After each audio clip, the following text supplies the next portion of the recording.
기도하겠습니다.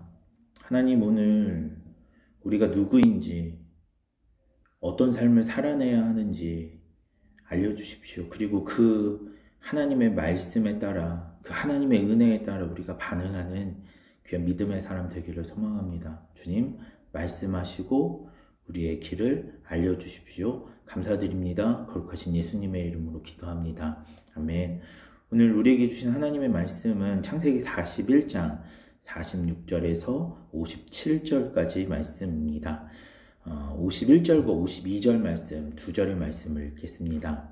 요셉이 그의 장남의 이름을 므낫세라 하였으니 하나님이 내게 내 모든 고난과 내 아버지의 온 집 일을 잊어버리게 하셨다 함이요. 차남의 이름을 에브라임이라 하였으니 하나님이 나를 내가 수고한 땅에서 번성하게 하셨다 함이었더라. 아멘. 요셉은 바로의 꿈을 해몽한 이후에 애굽의 총리가 됩니다. 그리고 애굽의 총리가 되어서 애굽에 있는 모든 땅을 다스리는 아주 고귀한 존재가 되고 모든 애굽 사람들에게 신망을 얻고 존경을 받는 존재가 됩니다. 그가 7년 대풍년이 있을 때에는 그가 총리가 되어서 총리가 된 그로 말미암아 이 땅이 풍요로워졌다라고 하는 칭찬을 아마 받았을 것입니다. 요셉 때문에 우리가 복을 받는구나. 요셉 때문에 우리가 이렇게 잘 살 수 있게 되었구나 라고 하는 칭송을 받는 인물이 됩니다. 애굽 사람들이 모두가 좋아하는 인물이 된 것이죠. 그런데 그때 요셉은 그렇게 사람들의 존경과 칭찬에 취해 있지 않았고 앞으로 7년 대풍년이 끝난 다음에 있을 7년 대흉년, 그 기근을 대비하면서 사람들을 어떻게 하면 도울 수 있는지, 또 효과적으로 도울 수 있는 모든 방법들을 생각해내고 그 방법에 따라 7년 대흉년을 잘 보낼 수 있는, 그 7년 대흉년 기간 동안에 사람들이 죽지 않고 살아갈 수 있는 방법들을 강구해냅니다. 이처럼 그 요셉은 하나님의 지혜로 말미암아 높은 지도력을 발휘했고 사람들에게 인정을 받는 존재가 됩니다. 애굽 사람들이 이제는 요셉을 볼 때 저 사람이 히브리 출신이야, 저 사람 부정한 족속이야 라고 하는 말이 나오지 않을 정도로 애굽 사람들이 좋아하는 인물이 되었습니다. 그런데 그런 상황 가운데 요셉은 본인이 애굽 사람이라고 생각하지 않았습니다. 본인이 애굽의 총리라고 생각하지 않았습니다.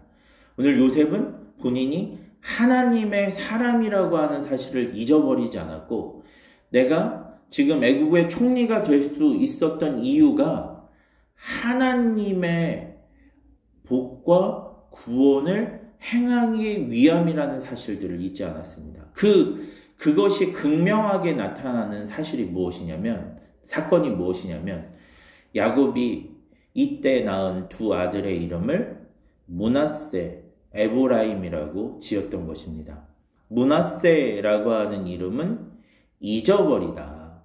하나님이 내게 내 모든 고난과 내 아버지의 온 집 일을 잊어버리게 하셨다라고 하는 뜻이고, 에브라임이라고 하는 이름은 하나님이 나를 내가 수고한 땅에서 번성하게 하셨다라고 하는 이름입니다. 둘 다 애굽 사람의 이름을 따르지 않았고 히브리식 이름을 지었고, 두 아들의 이름 모두 하나님이 나의 고통을 잊게 하셨고 하나님이 이 땅에서 번성하게 하셨다라고 하는 하나님을 고백하는 내용이 그 두 아들의 이름에 담겨 있는 것입니다. 이것을 통해서 우리는 요셉이 애굽에서 살아가는 동안에, 그리고 애굽에서 총리로 살아가면서도 하나님을 잊지 않았고 하나님의 지혜를 구했고 하나님 앞에 기도했고 하나님 앞에 예배하는 삶을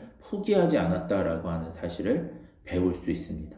그리고 그것이 오늘 요셉으로 하여금 하나님의 사람이 되게 했고, 그것으로 하여금 요셉으로 하여금 그것으로 통해서 요셉이 모든 사람을 구원하는 하나님의 복의 통로, 구원의 통로가 될 수 있었다라고 하는 사실을 기억할 수 있습니다.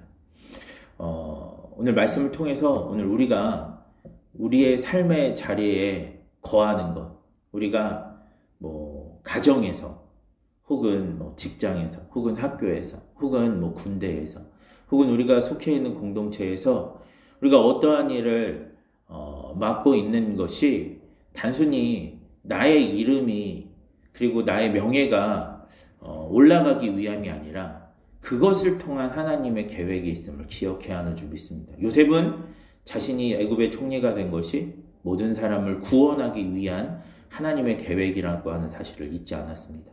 그리고 그는 그 하나님을 기억함으로 말미암아 애굽에 있는 사람들뿐만 아니라 그 기근에 들려 죽어가는 모든 지면의 사람들을 구원하는 그런 복의 통로가 되었습니다. 오늘 말씀을 통해서 저와 여러분이 우리가 이 자리에 있는 것은 누군가를 구원하기 위한 하나님의 부르심의 자리라고 하는 것, 그리고 이 자리를 통해서, 그리고 이곳에서 내가 하나님을 기억함으로 말미암아 오늘 내 공동체에 속해 있는 누군가를 살리는 그런 사명을 감당해야 한다는 사실들을 좀 기억하면서 오늘 그렇게 누군가를 살리는 하나님의 사람, 그리고 하나님을 잊지 않고 기억하는 그런 믿음의 성도가 되시기를 주님의 이름으로 축원합니다. 기도하겠습니다. 하나님, 요셉이 애굽의 총리로서 많은 사람들의 칭찬을 받고 인정을 받았을 때에도 그가 하나님을 잊지 않았던 것을 기억합니다. 그리고 하나님께서 그에게 주신 사명, 모든 사람을 그 기근 속에서 구원하는 그 복의 구원의 사람으로 그를 부르신 것을 기억하며 그가 이 세상을 구원한 중요한 인물이 되었던 것도 기억하며 나아갑니다. 하나님, 오늘 우리가 그 하나님의 부르심을 기억하며 누군가를 살리는 사람, 누군가에게 하나님의 복과 은혜를 전하는 통로가 될 수 있도록 역사해 주시옵소서. 그런 복의 통로가 될 수 있도록 역사해 주시고 그렇게 하나님을 기억하는 하루가 될 수 있도록 인도해 주시옵소서. 감사드립니다. 거룩하신 예수님의 이름으로 기도합니다. 아멘.